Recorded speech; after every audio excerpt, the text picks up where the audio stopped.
This enigmatic picture from 1901 conceals a mystery that specialists have attempted to unravel for many years. Dr. Elena Vasquez had dedicated 2 decades to the conservation of historical images, yet she had never encountered anything similar to this. On a damp August morning in 2024, she was seated in her Cambridge, Massachusetts studio, analyzing a picture provided by the Boston Historical Society. The image, from 1901, depicted the affluent Thornton family of Beacon Hill assembled for a formal portrait in their ornate garden. The picture was an exemplary work of early 20th century portrait photography. The Thornton family was positioned on their perfectly kept lawn, with the father, Richard Thornton, at the center, his wife Catherine at his side, their 3 daughters wearing white lace gowns, and a small boy, possibly 5 years old, standing between his parents. Their majestic brownstone home rose behind them, with precisely shaped hedges providing a frame for the scene. Elena's task was the digital restoration of the photograph, which had endured watermarks and fading over the years. She created an extremely high-resolution scan of the image and started the meticulous process of eliminating discolorations, modifying the light and dark balance, and clarifying details that had become indistinct with age. It was during this procedure, while focusing on the background, that she observed something odd. Within the deep gloom under a sizable oak tree at the picture's border, there seemed to be a shape, a figure that the photograph's original audience would have probably missed or mistaken for a trick of the light or a garden statue. Elena magnified the area and utilized sophisticated digital clarification methods, gently illuminating the darkened section while maintaining the clarity. Her breath halted as the shape became distinct. It was a woman, a black woman, clothed in the plain attire of a household servant. She was standing partly hidden behind the tree, yet her stance and location seemed purposeful, not random. Most strikingly, she was cradling a baby swaddled in a white blanket. The woman's face, now clear due to the digital improvement, showed a look that Elena found hard to interpret. It was a mixture of sorrow and another emotion. Perhaps it was dignity or maybe resolve. Elena leaned away from her monitor, her thoughts moving quickly. The existence of a black domestic worker in a portrait of a wealthy white family was not, by itself, unusual. Many similar pictures from that time included staff, typically placed at the periphery to demonstrate the family's wealth. However, there was something about this woman's specific placement that appeared calculated yet concealed, and something about the manner in which she held that infant which hinted this was more significant than just including a servant. Elena focused her view on the baby in the woman's embrace. The child's facial characteristics were hard to make out, but the infant seemed to have very fair skin. She then looked closely at the young boy standing with the Thornton family. He appeared to be about 5, with light brown hair and facial features that resembled those of the family's patriarch. A hypothesis started to take shape in Elena's mind, one that made her pulse quicken. She accessed the original request form from the Historical Society. The picture had been given by the Thornton descendants as part of a bigger assortment, chronicling notable Boston families.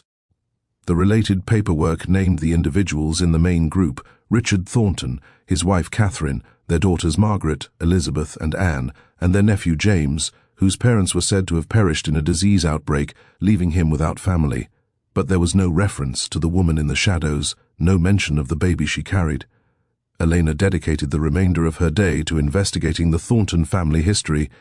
Richard Thornton had been a prosperous fabric merchant among Boston's most affluent men in the early 1900s. His family was well known in Boston's social circles, attending the correct churches, holding lavish events, and serving on philanthropic committees. Catherine originated from an established Boston lineage, her ancestry going back to the colonial era. The family had hired many domestic servants, as was typical for homes of their standing. Elena located census data naming several black servants employed in the Thornton home around 1900 and 1910, but determining which specific woman was in the picture would need deeper inquiry. As night arrived, Elena produced a high-definition print of the improved photograph and fixed it to her wall. She could not stop observing the woman in the shadows, the infant in her arms, the expression on her face that seemed to Elena like a person striving to assert a right to something that had been denied to her. if only through the silent testimony of a photograph. A significant event had occurred within this family, an event that had been intentionally concealed in the open for more than 100 years, and Elena was resolved to reveal the reality. Elena felt a jolt of realization. Clara Washington. She took a picture of the page, carefully observing the dates. If Clara had been let go in 1902, and if she was indeed the woman in the 1901 picture, then a major incident must have happened in that household. They kept searching and found something even more telling in a set of private correspondence. A message from Catherine Thornton to her sister in Philadelphia, dated March 1901, contained a paragraph that made Elena's hands shake. "You are aware we have taken in Richard's nephew, James, following the dreadful passing of his parents. The boy is settling into our home well, though the situation of his arrival has been made difficult by unpleasant gossip. I promise you, these rumors are completely baseless. James is our kin, and we are giving him the upbringing his position requires. We have been forced to make some changes within the household to ensure that proper conduct is preserved." The letter was phrased with caution, but Elena could discern the hidden meaning. Gossip, household changes, the protective declaration that James was a blood relative. This was a family controlling a controversy. Patricia found another vital clue in the birth archives at Boston City Hall. There was indeed a James Thornton, born in February 1896, registered as the son of Richard Thornton's late brother. But when Patricia asked for the death certificates for James's supposed parents, she found an inconsistency.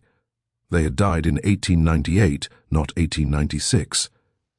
If James had been born in 1896, he would have been 2 years old when his parents died, not a newborn without parents, as the family's account claimed. "This timeline is inconsistent," Patricia stated, arranging the papers across the table. "And examine this. James's birth certificate states his birthplace as Boston, yet his parents were supposedly residing in New York at that time. Why would the mother have traveled to Boston to have her child?" Elena examined the birth certificate more intently. Something about the document seemed unusual. The script appeared marginally different from other certificates from that year, and there was a notation in the margin that had been partially erased. "Amended record." "Oh," Elena said softly, "this birth certificate was modified. Someone altered the original information." They sat in silence as the implications washed over them. A child born in 1896, raised as the Thornton family's nephew, a birth certificate that had been changed, household servants dismissed, and a photograph revealing a black woman cradling an infant while standing concealed in the shadows of the family garden. The fragments were starting to create a narrative, though it remained incomplete. Elena needed to learn more about Clara Washington, the woman employed in the Thornton home who had been suddenly let go. She needed to follow the trajectory of James Thornton's life after 1901, and she needed to comprehend why this family had engaged in such intricate efforts to hide the truth. Elena dedicated the following week to locating every document she could uncover connected to Clara Washington. The search was difficult. Washington was a common surname among black Boston residents, and Clara had left very few marks in official archives. But Elena was tenacious, and slowly a profile started to appear. Clara Washington had been born in Virginia in 1875, the child of formerly enslaved persons who had relocated north after the Civil War. She came to Boston in 1897, looking for employment as a domestic worker. By 1899, she was working for the Thornton family, serving as both a cook and a housemaid in their Beacon Hill residence. Elena found Clara recorded in the 1900 census, living at the Thornton address. The census listed her as single, Negro, age 25, occupation, domestic servant. But there was a handwritten note in the margin of the census form that Elena nearly overlooked. Infant daughter not enumerated. This note was irregular and hinted that the census official had been unsure how to record a child present in the home. The pivotal moment arrived when Elena uncovered birth records at Boston Lying-in Hospital, an institution that had offered maternity services to women of all classes in the early 20th century. Among the records from February 1896 was an entry for Clara Washington, Negro, age 21, delivered of a male infant. The father's name was recorded as unknown, but there was additional information. Fastened to the hospital record was a note from the doctor. Patient employed by R. Thornton family, infant to remain with mother and Thornton household per family arrangement, fee paid by R. Thornton. Elena's hypothesis was growing stronger. Clara delivered a son in February 1896 while employed by the Thornton family. Richard Thornton had covered the medical costs, and in some way, this baby had been reinvented as James Thornton, the orphan nephew. She needed to discover what became of Clara after her dismissal in 1902. Consulting city directories and church archives, Elena tracked Clara's whereabouts after she departed the Thornton home. She found Clara listed as living in a boarding house in Boston's South End in 1903, working as a laundress. But the trail disappeared after that year. No census listings, no employment documents, no death certificate. Then Patricia uncovered something that altered everything. In the records of the African Methodist Episcopal Church in Boston, she discovered a baptismal entry from 1896 for James Washington, son of Clara Washington.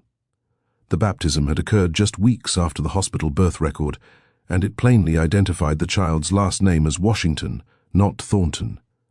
The church documents also held something else, a letter from Clara to the church pastor, dated 1902. Patricia took a picture of the letter and sent it to Elena right away. Elena read Clara's words with mounting feeling. "Reverend Williams, I write to you in despair, uncertain of where else to seek help. You baptized my son James 6 years ago, and I have raised him with affection despite the challenging nature of his birth. His father, a man of significant status whose name I will not reveal, offered assistance for us while demanding total secrecy regarding his paternity. Now that man's wife has decided my presence in their home is no longer tolerable. She has demanded I be let go, and more gravely, she has informed me that James will stay with them, to be brought up as their own relative. She states I am unsuitable to mother him, that he merits a better life than one with a colored laundress. She has proposed money to me to depart quietly, to never speak of James's true parentage, to never try to see him again. Reverend, he is my son. I carried him, gave birth to him, nursed him, and raised him for 6 years, yet I have no legal rights. I am a Negro woman with no family, no means, no influence. The Thorntons possess everything, riches, social standing, legal representation. If I challenge them, they will ruin me and perhaps injure James in the conflict. If I accept their conditions, I lose my child, but maybe ensure for him a life of advantage I could never give. I do not know what course to take. I pray for direction, for fortitude, for some method to do right by my son, even as my heart shatters." Elena wiped tears from her eyes. The letter was dated October 1902, right around the time Clara had been dismissed from the Thornton home. Clara had confronted an impossible decision: fight for her son and probably lose while harming his future opportunities, or walk away and allow him to be raised in wealth and comfort, never knowing his real mother. The 1901 photograph gained a new, profound significance. That image had been captured just 1 year before Clara was forced to leave. It showed Clara standing in the shadows holding an infant. But which infant? Could there have been another child? Or was the photograph incorrectly dated? Elena needed to inspect the photograph again with greater care, and she needed to discover what had happened to James Thornton as he matured. Did he ever learn the truth about Clara? Did he ever question his origins? And most crucially, had Clara ever attempted to see her son again, or had she vanished from his life permanently? Elena went back to her studio and called up the enhanced photograph on her computer monitor. She had been so concentrated on identifying the woman in the shadows that she had not scrutinized every element of the image. Now, she looked more meticulously at the baby Clara was holding. Employing maximum zoom, Elena studied the infant's facial characteristics and the white christening gown it was dressed in. Then she contrasted this baby with the young boy standing with the Thornton family, the child identified as the 5-year-old James. Her breath caught. The infant in Clara's arms could not possibly be 5 years old. The baby was plainly just a few months old at most. But if James was born in 1896, he would have been 5 in 1901, corresponding with the age of the boy in the main photograph. A cold sensation traveled down Elena's spine. There were 2 children in this photograph. James, the 5-year-old boy standing with the Thorntons as their nephew, and a much younger baby in Clara's arms. She phoned Patricia immediately. "There's another child," she said with urgency. "Clara is holding an infant who is not James. I need to find birth records from 1900 or 1901 for any child linked to the Thornton household. Patricia understood at once. They gathered again at the Historical Society and started a new search. They began a methodical examination of birth records from 1900 and 1901. This time, they understood what patterns to search for: any birth linked to the Thornton family, any notes regarding domestic staff, any modified or irregular documents. After 2 days, they discovered it.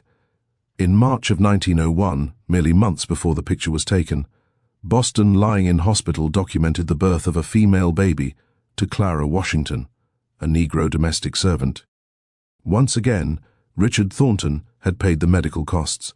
The father was recorded as unknown, but the attached note was the same as the one from James's birth. 5 years prior, Clara had delivered a second child in 1901, another child fathered by Richard Thornton.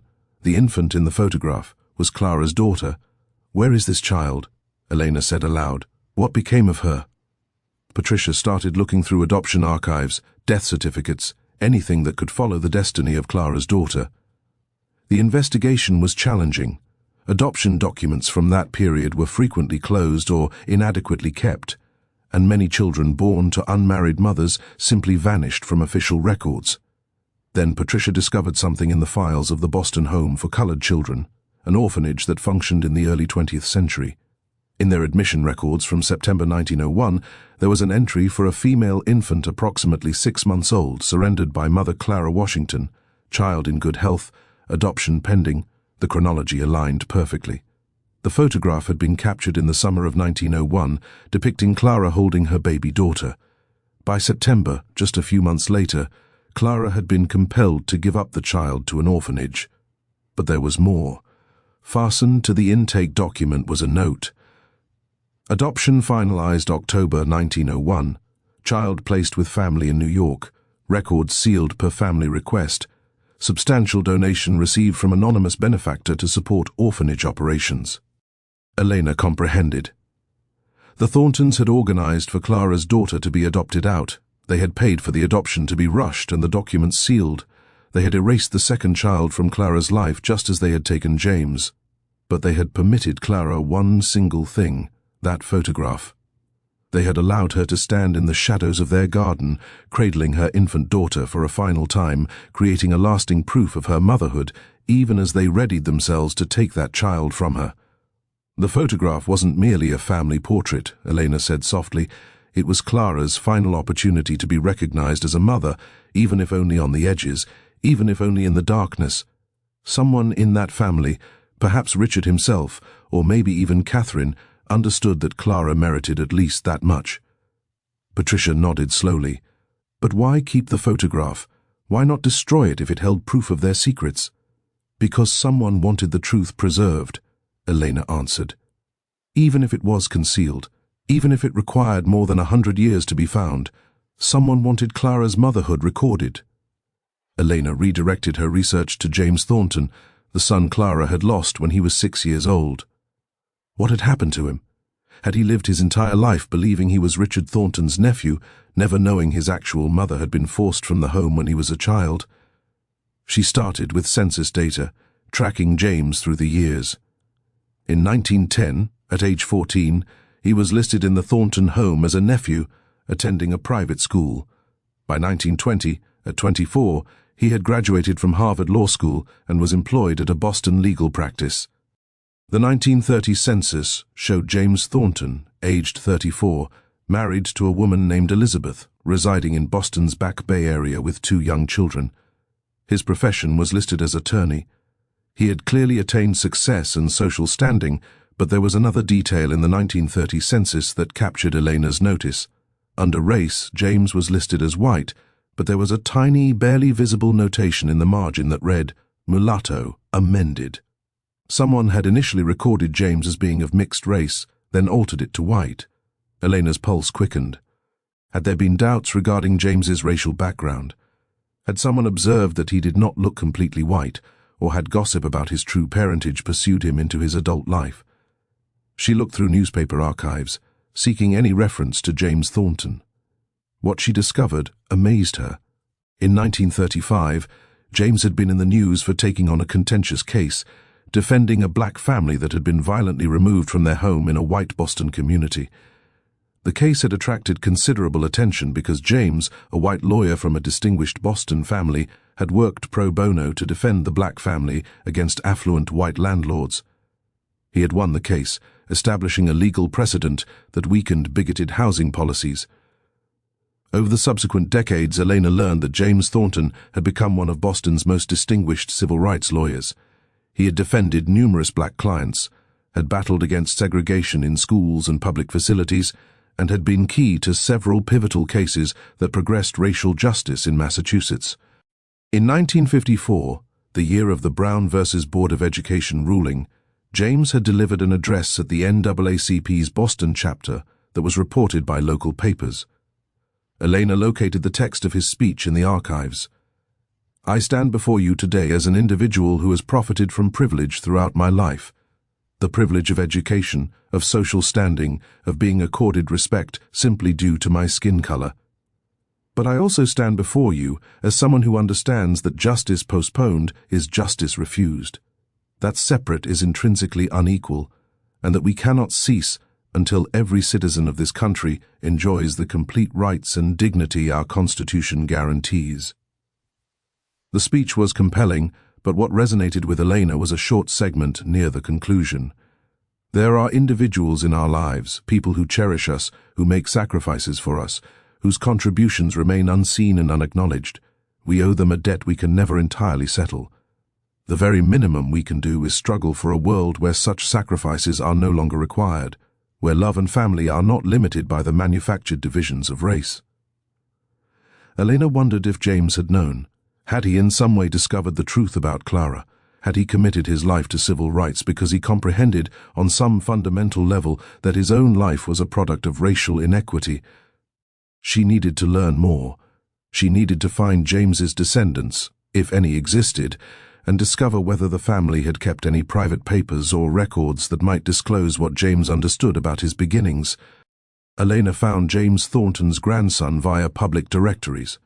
Michael Thornton, 68, was a retired professor of African American history living in Cambridge, just a short distance from Elena's studio. When she phoned to describe her investigation, there was an extended quiet on the other end of the line. "I believe you should come to my home," Michael finally stated. "There are items I need to show you." 2 days later, Elena sat in Michael's living room, encircled by containers of documents and pictures he had inherited from his grandfather. Michael was a tall man with dark eyes and a complexion that could be perceived as either white or light-skinned black, depending on who saw him. "My grandfather died in 1975, Michael started, and he left me a sealed letter with directions not to open it until after my father had died. My father passed 5 years ago, and I ultimately opened the letter. What I read entirely transformed my perception of our family's history." He passed Elena a faded envelope. Inside was a letter in James Thornton's handwriting, dated 1974, written when he was 78 years old. "My dear Michael, by the time you read this, I will be gone, and so will your father, who never learned the complete truth of our family's origins. I write to you because you are a historian, because you have committed your life to revealing difficult truths, and because I trust you will comprehend why I kept this secret for so long. I am not the person the world thinks I am. I am not the orphaned nephew of Richard and Catherine Thornton. I am the son of Richard Thornton and a black woman named Clara Washington who was employed in our home. Clara was my mother, though I was brought up to address her by her first name and to regard her as a servant until she was sent away when I was 6 years old. I did not learn this reality until I was 30. In 1932, a woman approached me outside my legal practice.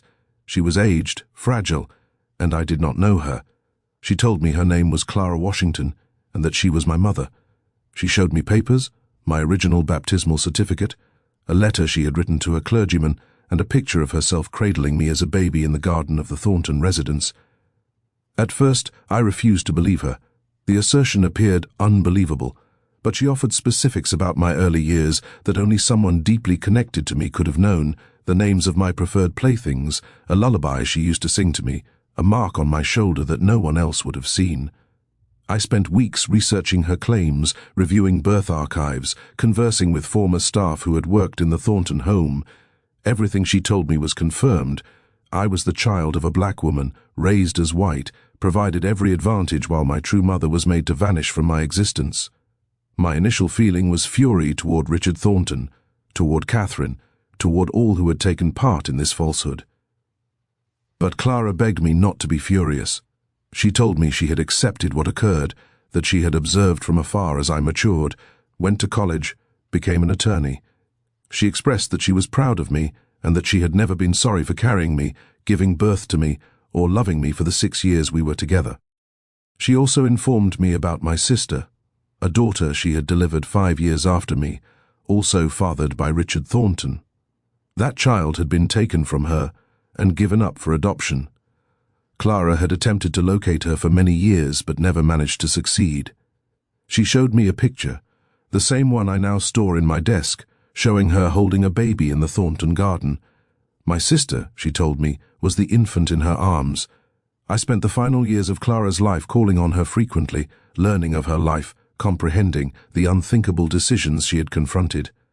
She died in 1935, and I was able to be with her at the last, holding her hand, addressing her as mother for the first time since I was 6.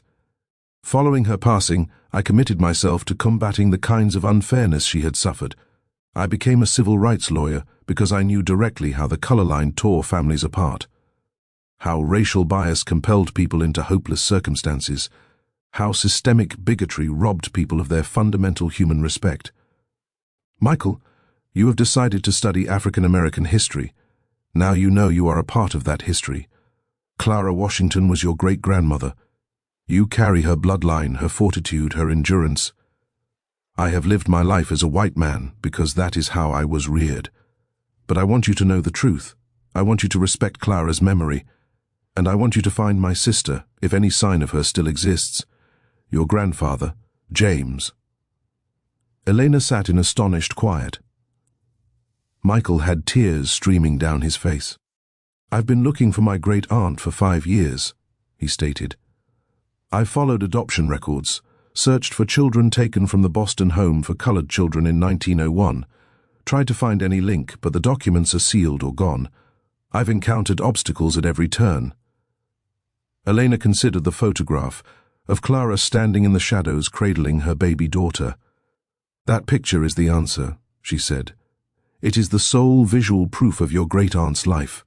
If we can have it properly shared, if we can connect with genealogists and historians, someone might identify a family story or possess records that match. Michael nodded slowly. My grandfather spent 40 years fighting for civil rights, never publicly disclosing his own link to the black community. He lived with that secret, honored Clara in private, while appearing as white in public. And now you've found the photograph that confirms everything he wrote in this letter. There is something else, Elena said thoughtfully. Your grandfather became one of Boston's most significant civil rights attorneys. His work transformed lives, altered legislation, changed this city. That inheritance came directly from Clara, from understanding what she endured, from knowing that his own life was a consequence of the exploitation and injustice he dedicated his life to fighting. Clara's legacy, Michael said softly. Not the Thorntons. Everything James achieved came from her strength, her sacrifice, her love. Elena and Michael spent the next 3 months preparing to disclose the truth about the 1901 photograph. They collected all the proof, birth certificates, hospital papers, Clara's correspondence, James's confession, the picture itself, and authenticated every element. Michael reached out to other relatives, some of whom were stunned by the news, while others confessed they had always felt there was something different about the family's past. In November 2024, the Boston Historical Society held a media event to publicize the discovery. Elena presented the photograph, now completely conserved and clarified, showing Clara Washington standing in the darkness, holding her baby daughter while the Thornton family posed in the front with her son James. The story received national coverage. Major publications ran articles about the picture and the secret it had kept for 123 years. Television news shows interviewed Elena and Michael. The image spread widely online, igniting discussions about concealed histories, racial inequality, and the intricate nature of American families. But the most important reply came from a surprising origin. 3 days after the press event, Michael got an email from a woman named Diane Roberts in Harlem, New York. She was 79 years old, and she thought she might be a descendant of Clara Washington's daughter. Michael phoned her immediately, and what Diane told him made his hands tremble. Her grandmother, who had died in 1980, had been adopted as a baby from a Boston orphanage in 1901. The grandmother had been informed she was the child of a domestic servant who could not care for her, but no other information had been given. The grandmother had grown up in New York, married, and had children, always questioning her roots. "But there's something else," Diane explained. "My grandmother kept a small picture that had apparently been given to the adoptive family. It shows a black woman in a garden, and my grandmother always said she believed it might be her birth mother, though she could never confirm it." Michael requested Diane send him the picture. When it arrived 2 days later, his heart nearly ceased. It was another print of the same 1901 photograph Elena had restored, but this version had been cut to display only Clara and the infant, with the Thornton family eliminated from the image. Someone, perhaps Richard Thornton, perhaps another member of the family, had given Clara's daughter a picture of her mother holding her. It had been an act of compassion, a method of ensuring that even though the child would be raised by others, she would at least possess one image tying her to the woman who had given her life. Elena organized for Diane to come to Boston. When she arrived, Michael met her at the airport, and they gazed at one another in amazement. They shared a great-grandmother. They were family, separated for over a century by adoption, by racial bias, by intentional hiding, but family all the same. At the Historical Society, Elena showed Diane the complete photograph, indicating Clara in the shadows. Diane cried as she looked at her great-grandmother's face for the first time with certainty. "She was beautiful," Diane whispered. "She was proud. Look at how she's holding that baby, holding me. She loved me. Even knowing she would have to give me up, she loved me." Michael showed Diane the letter his grandfather James had written, the admission revealing that he and Diane's grandmother had been brother and sister, both children of Clara Washington and Richard Thornton, divided and brought up in separate realities. "My grandmother lived her entire life as a black woman," Diane said. "She married a black man, raised black children, lived through segregation and the civil rights movement. She never knew she had a brother who was living as a white man, who was fighting for civil rights from the opposite side of the color line. They were both Clara as children," Michael said softly. "Both carrying her legacy, both molded by the unfairness that tore them from her." "James fought in the courts," Elena said. "And your grandmother, what did she do?" Diane smiled through her tears.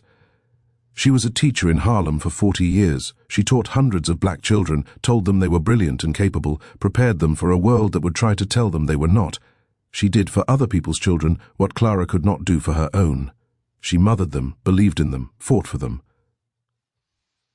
Elena listened to this conversation and understood something deep. Clara Washington had lost both her children to a system created to break apart black families and erase black motherhood. But both children, raised in different circumstances, had dedicated their lives to battling the kinds of wrongs their mother had faced. James in the legal arena, Diane's grandmother in the schoolroom, both had directed Clara's strength and love into work that transformed lives. The uncovering of the photograph's secret ignited a wider discussion about concealed black ancestry in white American families and the innumerable black mothers who had been parted from their children throughout American history. Historians started analyzing other family pictures from the period, searching for similar examples of black domestic workers placed at the edges, questioning how many other Claras might be concealed in the open. Michael and Diane worked together on a project to honor Clara's memory. They founded the Clara Washington Foundation, committed to investigating and recording cases of forced family separation during the Jim Crow era and supporting genealogical studies for African Americans attempting to find family members lost to adoption, migration, or racial violence. They also partnered with the Boston Historical Society to develop a lasting display about Clara, James, and the photograph. The exhibit included the conserved picture, Clara's correspondence, James's confession, and modern reflections on how racial inequality had molded American families, Elena assisted with the exhibit by producing a series of clarified images showing various elements of the photograph. There were detailed views of Clara's face, of the infant in her arms, of James standing with the Thornton family. Each picture was paired with historical background about domestic service, anti-miscegenation practices, and the legal frameworks that had allowed men like Richard Thornton to father children with black women without facing any accountability. The exhibit also tackled a challenging question: how should Richard Thornton be remembered? He had fathered 2 children with Clara, a woman employed in his home who had very little authority to reject his attention. Was this relationship mutually agreed upon? Or had Clara been taken advantage of by a man who held total economic and social control over her? Clara's letters offered some understanding.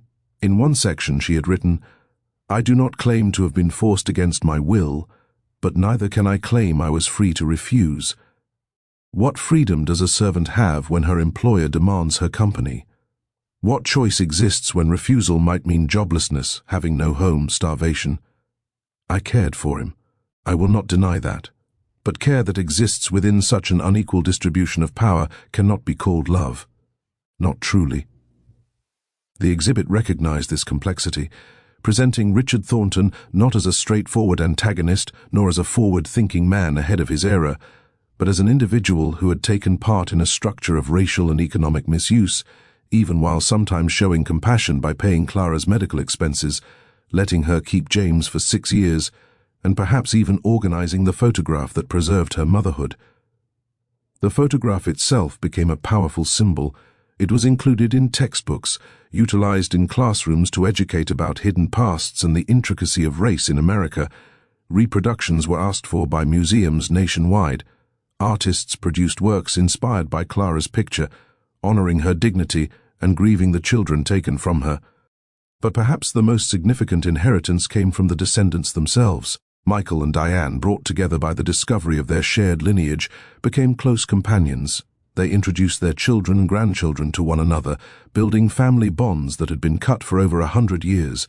Michael's children and grandchildren, who had grown up identifying as white, now had to confront their black ancestry and what it signified for their identity.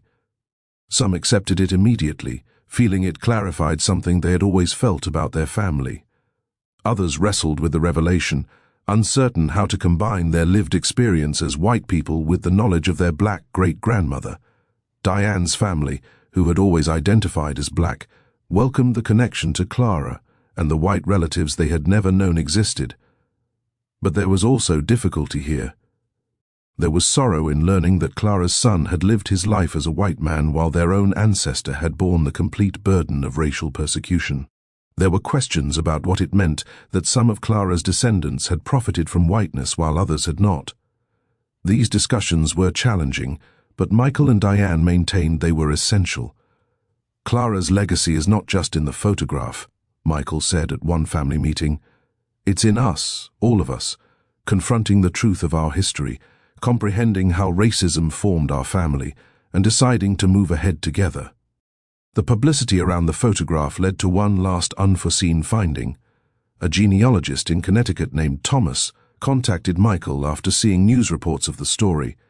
He had been investigating his wife's family history and had found that her grandmother, adopted from the Boston Home for Colored Children in 1901, might be linked to the Thornton case.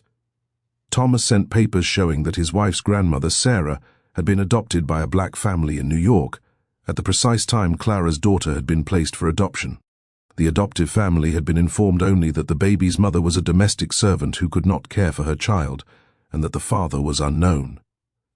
Michael immediately organized a meeting with Thomas and his wife, Linda.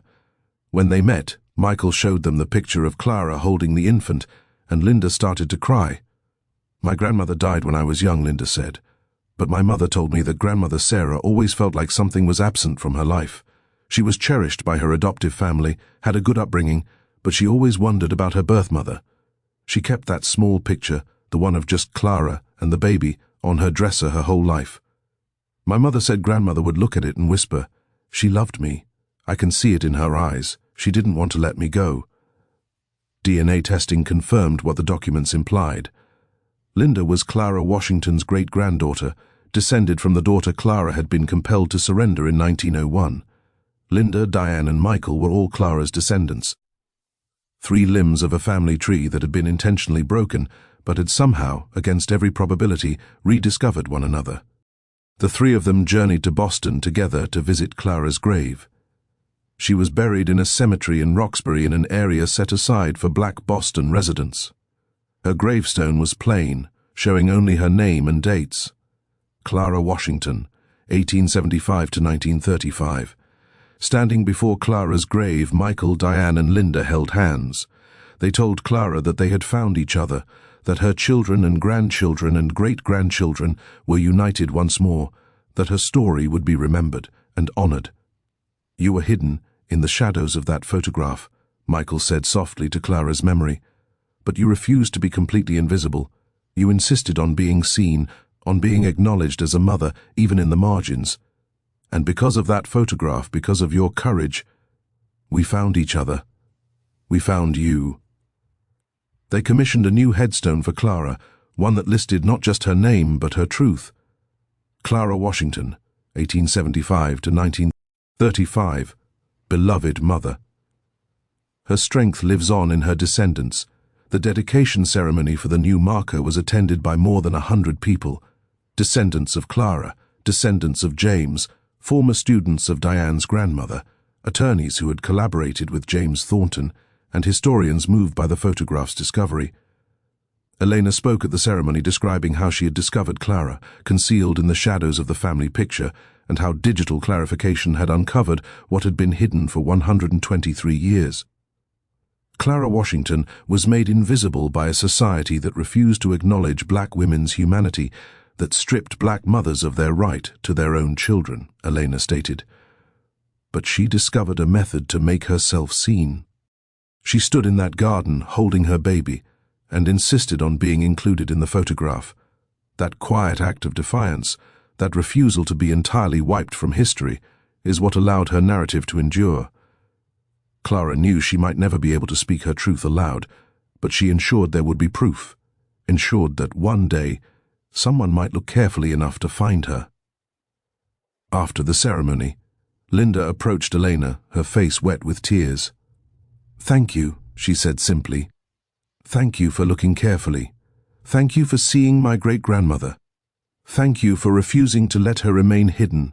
Elena hugged her, overcome by the significance of what this discovery had meant to Clara's family.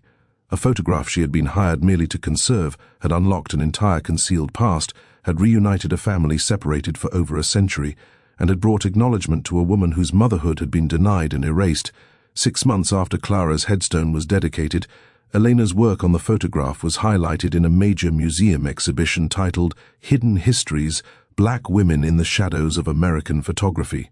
The show featured the Thornton family portrait alongside dozens of other images where black women appeared at the edges, in the background, partly hidden or cut from the frame. The exhibition's central argument was powerful.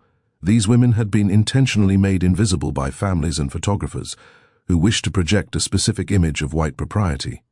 But their presence in the pictures, however slight, offered evidence of the labor, the relationships, and the secret family ties that white families wanted to ignore.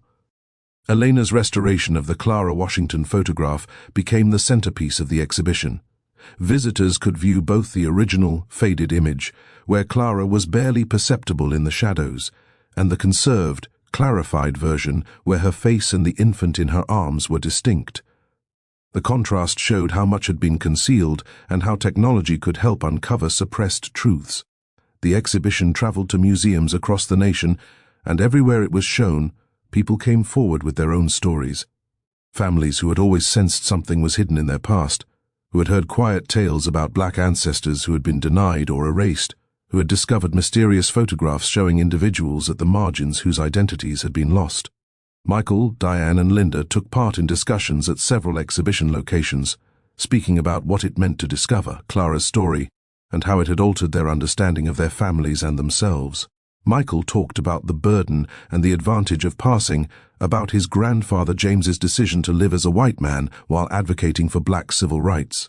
Diane spoke about her grandmother's life as a black woman who never knew she had a brother who passed as white, working toward the same objectives from a different social position. Linda discussed the pain of adoption and separation and the happiness of finally understanding the truth about her great-grandmother's love. But the exhibition also prompted critique. Some contended that focusing on pictures of black domestic workers in white homes reinforced narratives of black subservience and white dominance. Others questioned whether it was suitable to display images of women like Clara, who might not have wanted their exploitation documented and shown for public consumption. Elena took these criticisms seriously. In the exhibition catalogue, she addressed them directly. We must be cautious not to reproduce the very erasure and misuse we are attempting to document. Clara Washington deserves to be remembered not only as a victim, not only as someone who was wronged, but as a complete human being, a woman who loved, who made hard decisions, who showed incredible fortitude, and who discovered a way to guarantee her motherhood would be recorded, even when it was denied. The photograph is proof of injustice, yes, but it is also proof of Clara's will, her resistance, her refusal to be completely erased. The exhibition ended with a segment on contemporary consequences, illustrating how the legacy of forced family separation, denied black motherhood, and hidden black ancestry continued to impact American families. It included accounts of adoption, foster care, and child welfare systems that disproportionately removed black children from their families. It drew lines connecting Clara's experience in 1901 to ongoing patterns of systemic racism. For Elena, the project had become far more than a photograph conservation task. It had become a mission to honor Clara and the countless women like her whose stories had been buried, whose motherhood had been denied, whose presence had been wiped from family histories. She reflected on this in the final chapter of a book she wrote about the discovery. When I first saw that shape in the garden, I didn't know I was looking at Clara Washington. I didn't know I was about to uncover a narrative of love and loss, exploitation and resistance, separation and reunion. I simply saw something that seemed unusual, something that appeared concealed. That is what historians do. We examine what has been overlooked. We challenge what has been accepted. We bring illumination to the shadows. Clara Washington spent her life in the shadows of the Thornton family's world, but she made certain she was in that photograph. She made certain that even if she was marginalized, even if she was nearly invisible, she was present, and 123 years later, she was finally seen. The book became required reading in many American history courses. The photograph was reproduced in textbooks. Clara's story became part of the official historical narrative, no longer concealed, no longer denied. Michael, Diane, and Linda continued their work with the Clara Washington Foundation, assisting other families in researching hidden histories and reconnecting with ancestors lost to adoption, migration, or deliberate erasure. They funded DNA testing for individuals searching for family links, supported genealogical research, and advocated for unsealing closed adoption records. On the 125th anniversary of the photograph in 2026, descendants of Clara Washington assembled at the location of the former Thornton Mansion in Boston. The building had been converted into a community center, and the garden where the picture had been taken was now a public park. Over 50 people attended, descendants of both James and Sarah, now united as one family. They planted a tree in Clara's honor, installed a plaque recounting her story, and shared memories of how her legacy had influenced their lives. Elena attended the gathering and was deeply moved by the sight of Clara's family, reunited across racial divisions that had once seemed impassable, standing together in the very spot where Clara had stood, holding her baby, insisting on being seen. Clara Washington's story is not only about the past, Elena said to the assembled group, it is about how we choose to remember, how we honor the people whose voices were silenced, whose presence was denied, whose love was hidden. By bringing Clara out of the shadows, by telling her truth, we are not merely correcting a historical record. We are affirming that every mother matters, that every person deserves to be seen, that justice can arrive even 123 years late. As the sun set over the garden, Elena looked at the photograph one final time, the image that had begun this entire journey. Clara Washington stood in the shadows holding her infant daughter. Her face was now clearly visible to the world. She was no longer hidden. She was no longer erased. She was finally, completely and undeniably seen, and her legacy, in her descendants, in the foundation bearing her name, and in the countless people inspired by her story, would ensure she would never be forgotten.